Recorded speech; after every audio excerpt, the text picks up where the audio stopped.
Ton corps est fatigué. Surmonte ça, ce manque de motivation et vas-y, fais-le quand même. Je suis fatigué aujourd'hui. J'ai la flemme. Je n'ai pas envie de le faire. C'est trop dur. Personne d'autre ne le fait. C'est le week-end. Il est trop tard. Ce sont déjà des heures creuses. Oh, justement, ce que je veux n'arrive pas maintenant. Genre, super. Tu sais pour qui c'est super? Tes concurrents. Tu te lances et tu réfléchis trop, et toutes ces choses te viennent à l'esprit. Je dois faire ceci, cela et encore cela. Je dois faire une contraction négative de 4 secondes. Oh mon Dieu, ça va être tellement dur. Je devrais peut-être réduire la charge. Non.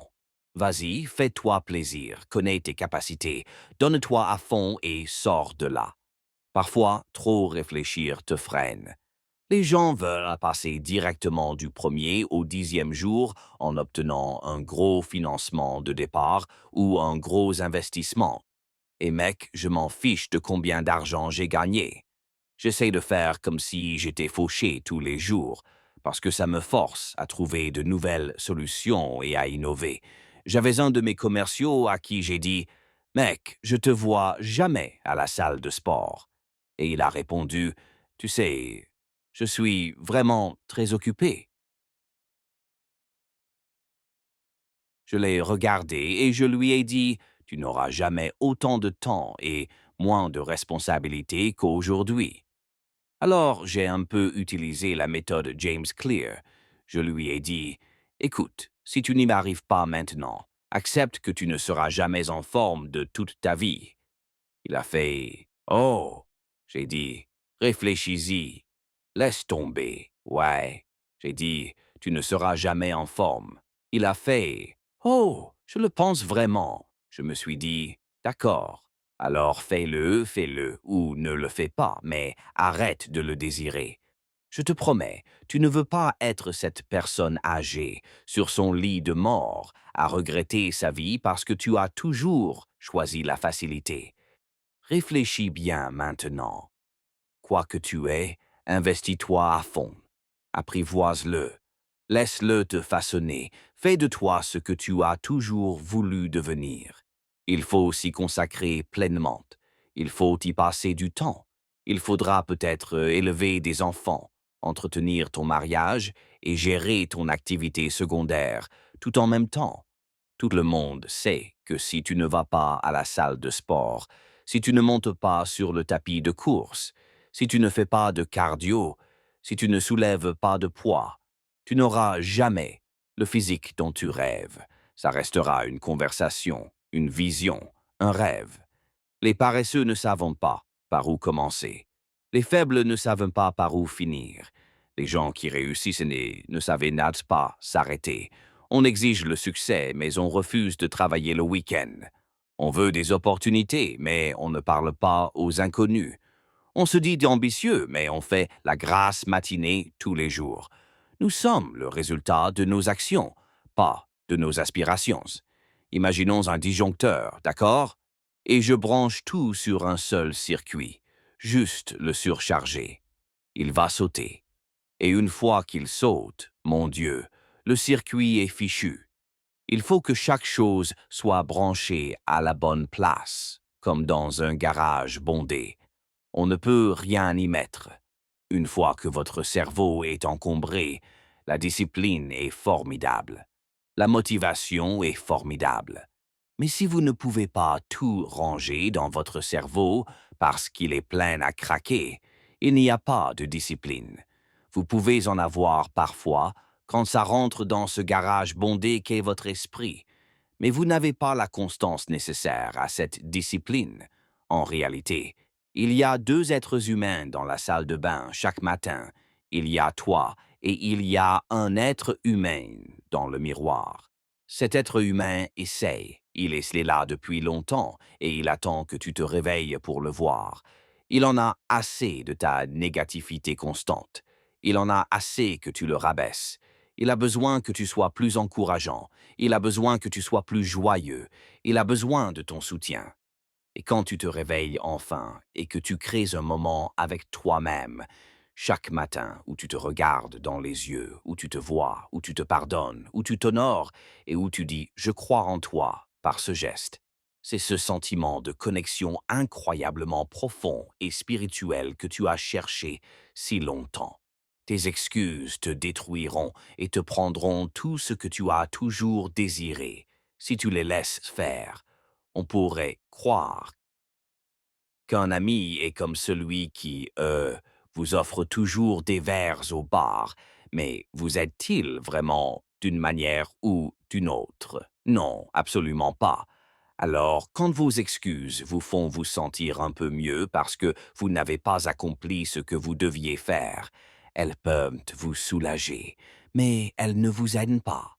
Elles ne vous aident absolument pas. Les chances de devenir un être humain sont de 400 000 milliards contre un.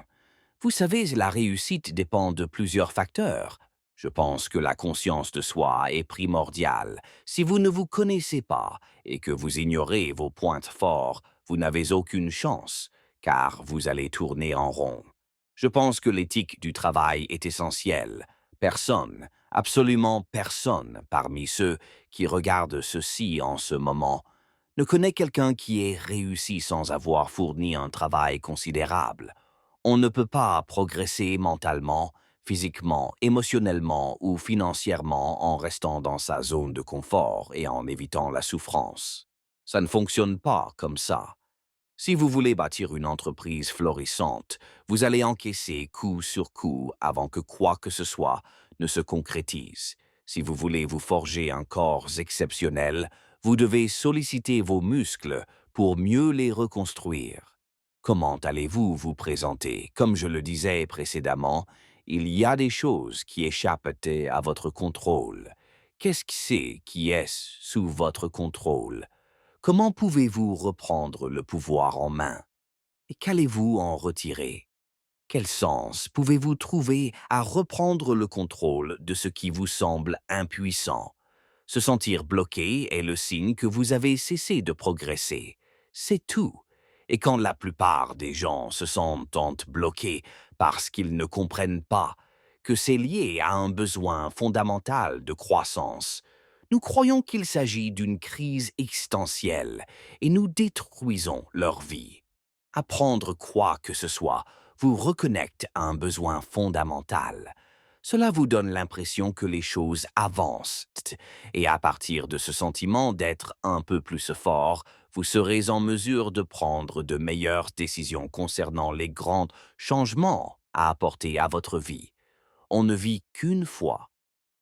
C'est le moment de comprendre ce qui se passe réellement et d'orienter vos comportements vers quelque chose qui vous impactera pendant les 80 prochaines années. Faites attention à qui vous donne des conseils. Vous ne devriez accepter les conseils que de personnes dont les rêves pour votre vie sont plus grands que les vôtres. Vous devez apprendre à vous relever seul. Bien souvent, dans ces combats et ces batailles, vous devez être votre propre coach. Vous devez être votre propre source de motivation. J'aurais pu m'épargner bien des souffrances mentales, car j'aurais pu me rassurer en me disant « Écoute, c'est comme ça, c'est le jeu, tu l'as accepté, et personne ne te le dit. » Tu vois ce que je veux dire? Comme quand tu te fais laminer dans les affaires, rien, personne ne vient te dire « Ça va aller ». Tu n'y crois pas du tout. Tu as l'impression que c'est la fin du monde. La journée peut être douloureuse émotionnellement, relationnellement et financièrement. Vas-tu te plaindre ou en tirer profit? Peu importe le chemin difficile ou le chemin facile, les deux te feront souffrir. Mais au moins, le chemin difficile mène à ton but ultime. Le chemin facile te condamne à souffrir en silence et à mourir de regret. Imagine si tu pouvais utiliser la douleur comme moteur. Imaginez si vous pouviez utiliser la douleur comme un passeport. Imaginez si vous pouviez vous en servir pour vous pousser, vous endurcir, vous préparer aux différentes étapes de votre parcours. Les pièces où vous devrez entrer, les tables où vous devrez vous asseoir et les marches que vous devrez gravir. Et si la douleur pouvait vous pour rendre meilleur, et si elle pouvait vous muscler, et si elle pouvait vous inciter à vous surpasser, à sauter plus loin, à courir plus vite, et si elle pouvait vous aider. Il faut s'y accrocher. Être un perdant né. Il y a beaucoup de réflexions derrière le fait d'être un perdant né et de devenir ce que je suis aujourd'hui. On ne se réveille pas un matin en étant simplement au top. Il faut se réveiller et réfléchir. Vous savez, il y a un processus pour s'améliorer et ce processus n'est jamais terminé. Par exemple, si vous avez mal au dos, ce n'est peut-être pas votre dos qui est en cause. C'est peut-être autre chose dans votre corps qui provoque cette douleur. Moi, je me dis, mais pourquoi je n'arrive pas à franchir cet obstacle? Alors, comme je l'ai dit, je m'interroge chaque jour. C'est ce qui cloche? C'est ce qui cloche? Eh bien, il n'y a qu'une chose que tu n'as pas encore examinée. C'est de retomber dans tes travers, de retomber dans tes travers. Toutes ces fois où je me suis dit, je n'y retournerai pas, et j'y suis retourné. Je n'y retournerai pas, et j'y suis retourné. Je n'y retournerai pas, et j'y suis retourné. Ça m'a encore plus montré ce dont nous sommes capables en tant qu'êtres humains si nous sommes prêts à aller jusque-là et à faire ce petit effort supplémentaire. Beaucoup de gens se demandent comment fais-tu tous? Au final, je me pose une seule question. Puis-je faire un pas de plus? Et généralement, la réponse est oui.